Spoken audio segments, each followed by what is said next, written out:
The next AI bottleneck is not a chip. It is the electrical connection behind it.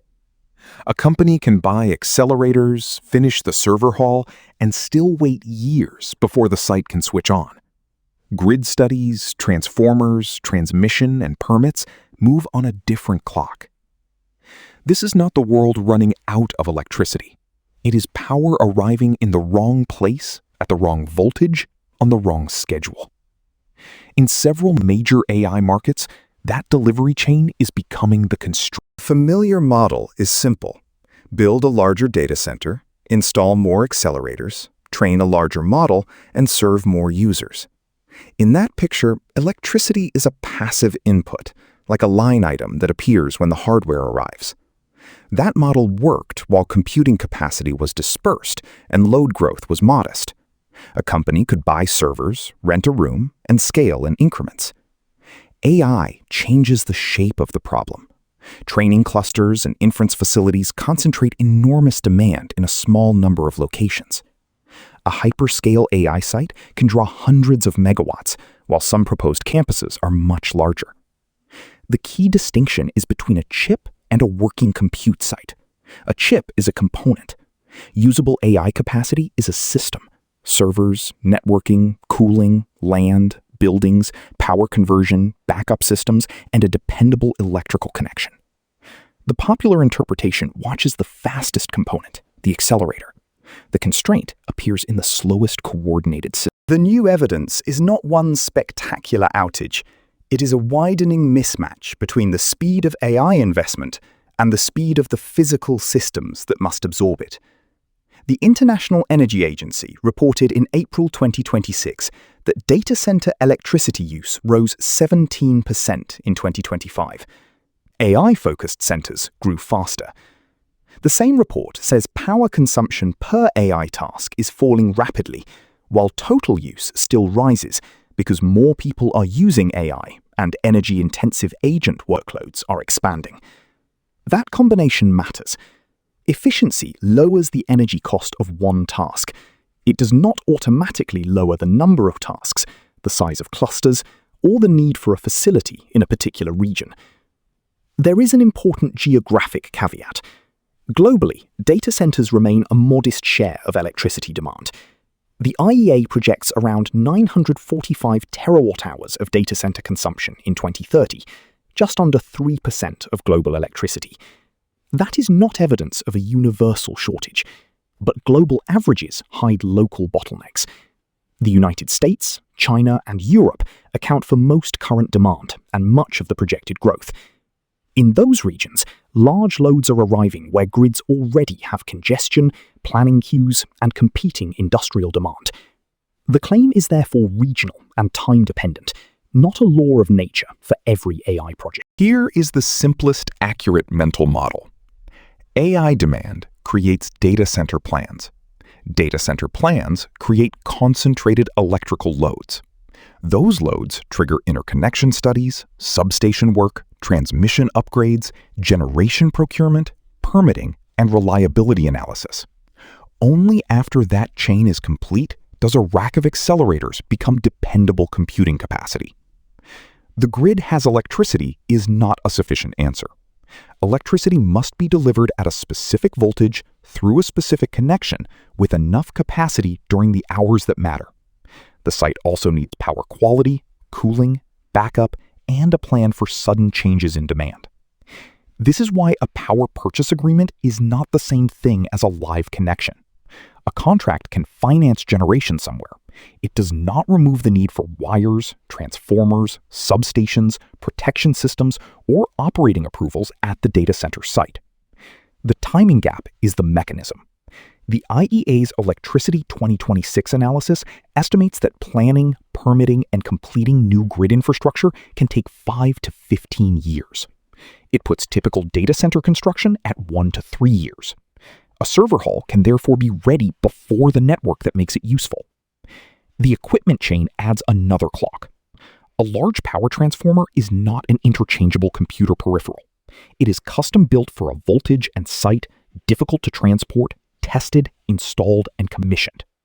A 2024 Department of Energy report says recent producer conversations indicated lead times up to and exceeding 36 months. The binding object is not electricity in the abstract. It is firm, delivered power. Power available at the required place and time, with the reliability that the workload and the grid require. 3 evidence points make this more than a story about headlines. First, demand is large enough to change planning. Lawrence Berkeley National Laboratory's 2025 update estimates that United States data centers could consume between 521 and 843 terawatt-hours in 2030 across its compounded uncertainty range. Its reference case is 649 terawatt-hours. These are modeled scenarios, not future meter readings, but they show why utilities are treating data centers as an infrastructure problem. Second, the queue is real, but easy to misread.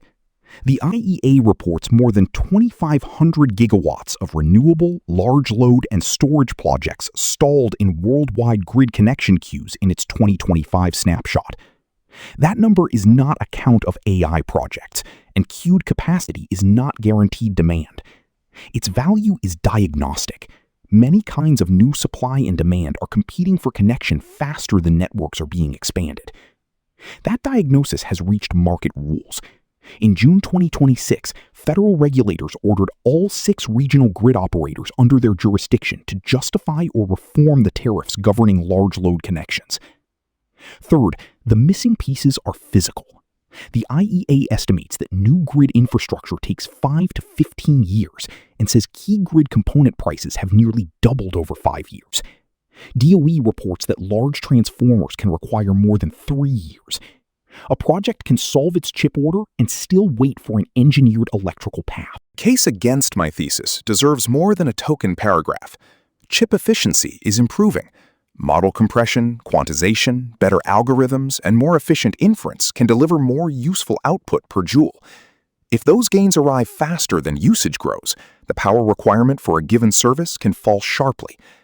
Workloads can also move. Training is often more flexible than real-time inference.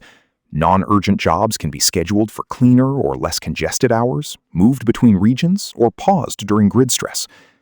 Google describes operating systems that reschedule non-urgent compute across data centers when local grids are strained. DOE recommendations treat temporal and geographic flexibility as a serious planning tool. Then there is the behind-the-meter answer. Gas turbines, fuel cells, batteries, solar, geothermal, nuclear projects, and microgrids can provide a bridge around a slow grid connection.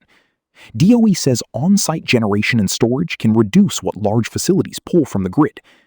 In May 2026, DOE even authorized PJM to deploy backup generation at data centers and other major facilities during an emergency period. This countercase could win in specific places. An AI operator that accepts curtailment, relocates flexible training, and builds a permitted microgrid may add capacity faster than a conventional grid-only project. The unresolved question is scale and firmness. These solutions may accelerate deployment without eliminating the need for dependable power. They can turn a grid bottleneck into a fuel, battery, permitting, or operating constraint bottleneck. That is a substitution, not proof that the constraint has vanished. So what is the constraint, precisely? Not chips alone, not global electricity, not even the grid as a single object. The constraint is reliable, delivered electrical capacity at the required place and time. That formulation survives the strongest objections. Better chips reduce power per task. Better models reduce computation. Flexible workloads reduce peak demand.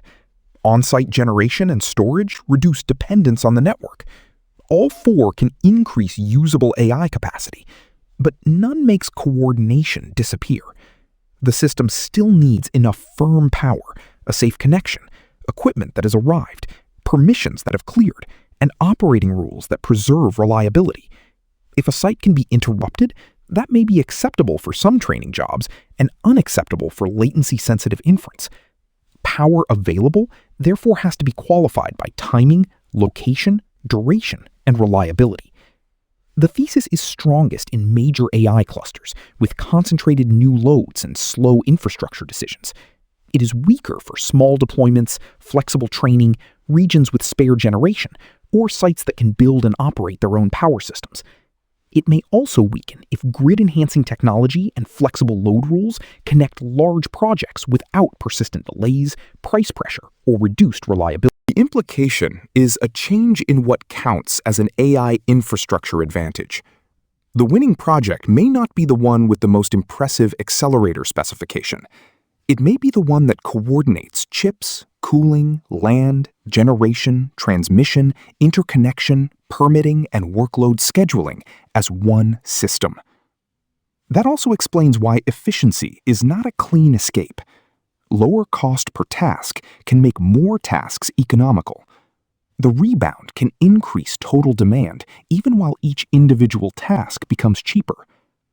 So the next unit of AI capacity may depend less on whether another chip can be manufactured and more on whether another megawatt can be delivered reliably, on time, and in the right place. That is the constraint.